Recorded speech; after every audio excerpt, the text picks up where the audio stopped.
Hi there! This is Carol and welcome back again to my YouTube channel. It's a new day, new video at bagong kaalaman na naman ang matututunan nyo sa video na ito.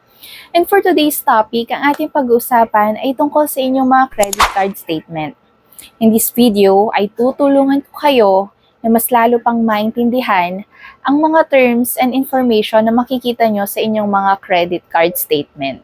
Katulad na lamang ng ano nga ba yung pagkakaiba ng minimum due balance versus sa outstanding balance. And ano nga ba yung pagkakaiba ng statement due date versus sa payment due date. Lahat ng yan ay ating pag-uusapan. And if you are ready, let's begin. Ikaw ba ay first-time user ng credit card?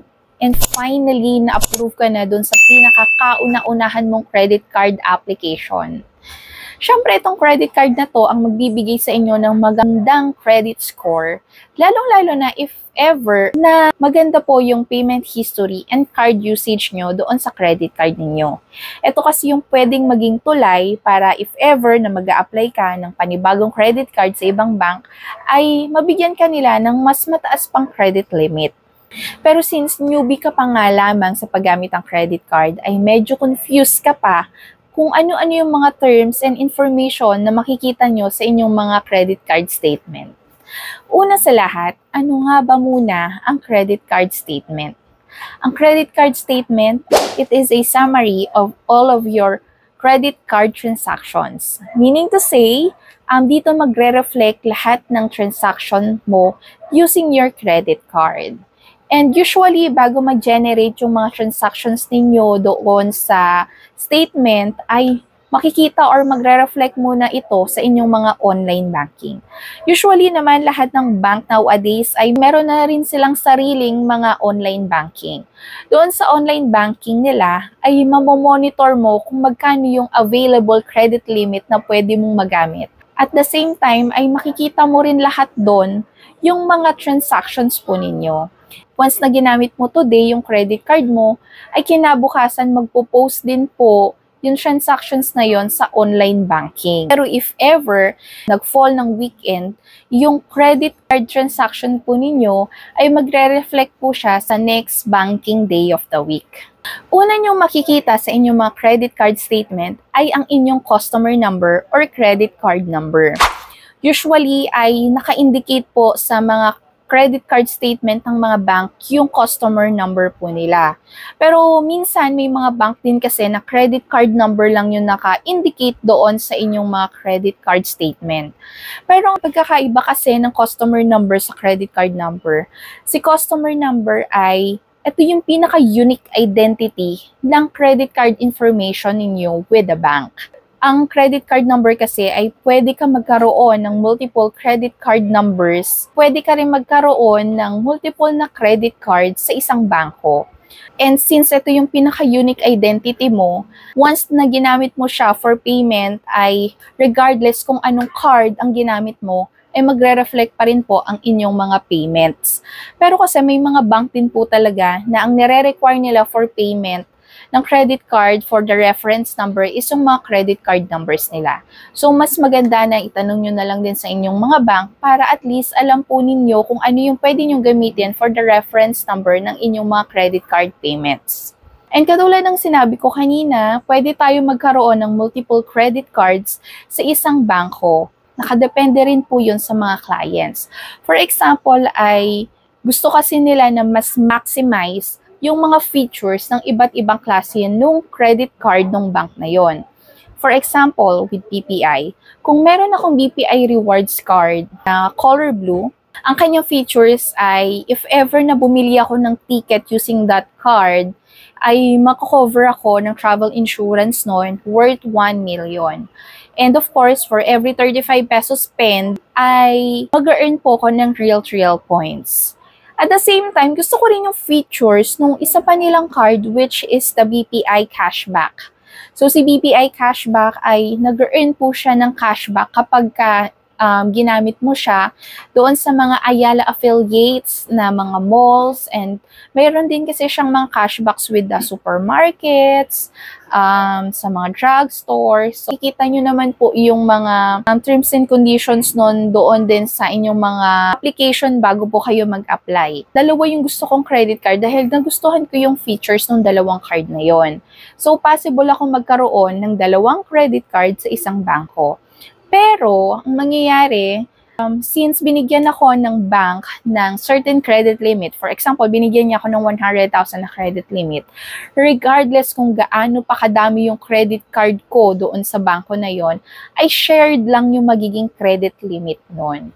So, if ever na nabawasan ko na ng 50,000 yung credit limit ko, and then gagamitin ko yung isang credit card ko for this kind of features, ay magsha-share pa rin siya doon sa credit limit ko na meron ako ngayon. So, hindi siya katulad ng once na marami kang credit card, iba-iba yung credit limit mo. Hindi. So, nakashare lang po ang credit card limit ng mga credit cards po ninyo sa iisang bangko. Next is the statement due date. It refers to the due date in which the statement is generated each month. So, meaning to say, ang statement due date, ito yung cut-off date na natin every month. So, lahat ng transactions natin kapag ginamit natin yung ating mga credit card, ay magfo-fall na po ito sa date na yon kung saan ito na yung cut-off. Once na mag-cut-off kasi yung ating mga credit card, ay bibigyan na tayo ng payment due date kung kailan mo babayaran yung mga transactions na nakapaloob doon sa inyong statement. Example, may statement due date ako na every 20th of the month. And then, nakalagay sa credit card ko din, at the same time, due date ko ay every 10th of the month. For example, September 21, doon mag-uumpisa yung day 1 ko for this refresh na statement. September 21 hanggang October 20 na transactions ko, ay mag-generate yon ng October 20 na statement cut-off. So, doon po magka-cut-off lahat ng transactions ko. Per bank, ay binibigyan tayo ng 20 days or 21 days after ng statement cut-off yung payment due date natin. So, yung statement cut-off ko ng October 20 ay babayaran natin ng November 10 na payment due date. So, pag sinabi nating payment due date, ay ito yung due date na kung saan kailangan na natin bayaran ang ating mga credit card balances. Siyempre, if ever na hindi natin mabayaran on time ang ating mga credit card balance, ay magkakaroon po ito ng fee or papatong doon sa credit card balance natin sa susunod na payment due date natin. Usually kasi, yun talaga katulad ng sinabi ko, binibigyan tayo ng bank ng 20 to 21 banking days after ng statement cut-off natin. Pero once naman na matanggap natin yung mga card natin, naka-indicate na po doon kung kailan yung magiging statement cut-off natin and payment due date po natin. So, hindi na tayo malilito. Babago din po yung payment due date natin. Depende po yun kung kailan po magfo-fall yung statement cut-off natin and payment due date natin. Once kasi na natapat ito ng weekend or holiday, minsan may adjustment yon. So, mas maganda kung i-check nyo rin po talaga dapat every month yung nagiging payment due date nyo para hindi po kayo nalilito and dapat na monitor po ninyo ito. May mga bank kasi na hindi po tayo nano-notify. For example, yung ibang bank kasi may mga features sila na nagte-text din po kung magkano yung balance po ninyo na kailangang bayaran. Pero syempre may mga bank na wala silang ganong features.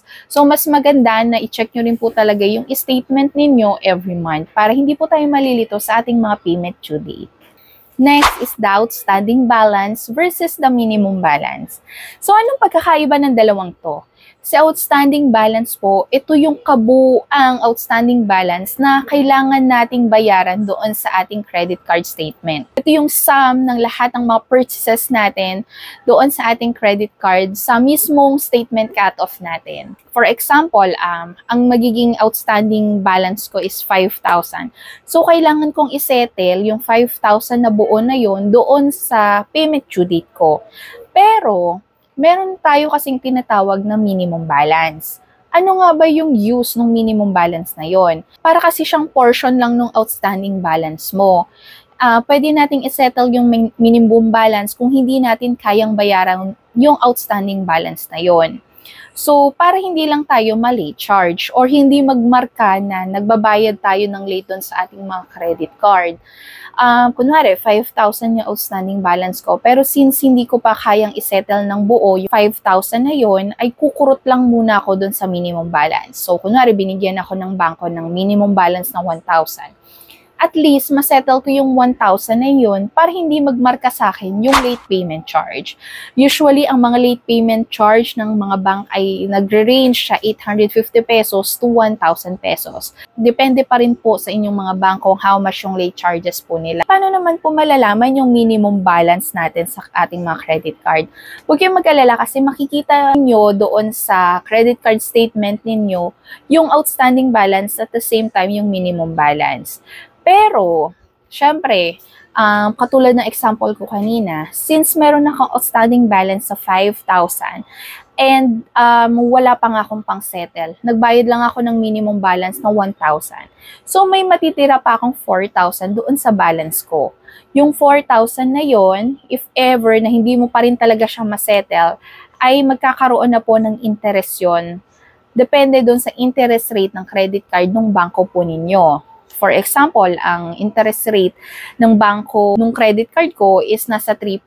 Yung 4,000 na yun, once na ma-generate or masama pa po siya sa next statement cut-off ko, dahil hindi ko pa nga po siya nasa-settle, ay magkakaroon na po siya ng interest na 3%.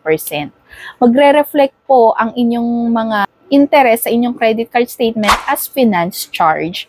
Yun kasi yung understanding ng iba na kaya ayaw mag-credit card ng ibang mga clients natin is dahil may interest, hindi po ganun. Once na masettle mo naman kasi ng buo yung credit card mo, ay hindi naman po siya mag-i-interest. Nagkakaroon lang po tayo ng interest or mga charges if ever na hindi po natin nasisettle ng buo or nagbe-base lang tayo sa minimum balance ng ating mga credit cards. Next is the cash advance fee. So, si cash advance fee, pagka need natin ng pera, agad-agad, ay pwede tayong mag-convert ng credit limit into cash via ATM machine. So, magka-cash advance tayo. Once na makapag-withdraw tayo using our credit card sa ATM machines, ay syempre may fee po yun. At yun ang tinatawag na cash advance fee. Hindi lang ako familiar kung how much po yung cash advance fee sa iba, pero mostly nagre-range po siya ng 200 pesos to 300 pesos na. Once na mag-cash advance tayo, ay babayaran na rin natin siya once na ma-generate po yung ating statement date, and pag binigyan na tayo ng due date the next month, kailangan mo na siyang bayaran. However, syempre, meron naman tayong other options para hindi mabigat yung payment. For example, ay kailangan mo talaga ng cash. Offer naman po ang ating mga credit card niyan for sure. Like yung pag-convert ng credit limit into cash, then installment mo siya babayaran. So, alam ko meron na akong video nito with BPI. Ito yung tinatawag na credit to cash. If ever na hindi mo pa napapanood ang video na ito, ay ilalagay ko yung link sa description box below. Next one is the earned points. So, makikita nyo rin po sa inyong mga credit card statement yung mga na-earn po ninyong points kapag ginagamit nyo po yung ating mga credit card. Take note guys, na hindi po lahat ng credit card ay nag-earn po ng points. Katulad ng sinabi ko, depende po doon sa features ng napili nyong credit card or na-approve sa inyong credit card kung ano yung makikita nyo doon sa credit card statement ninyo.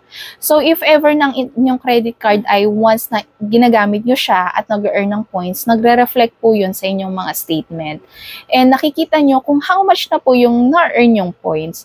Siyempre, once na kaipon kayo ng mga points na yan, may mga certain value po yan or katumbas na pwede nating i-redeem for rewards. For example, if ever na makakuha na ako ng 10,000 points, ito yung equivalent niya.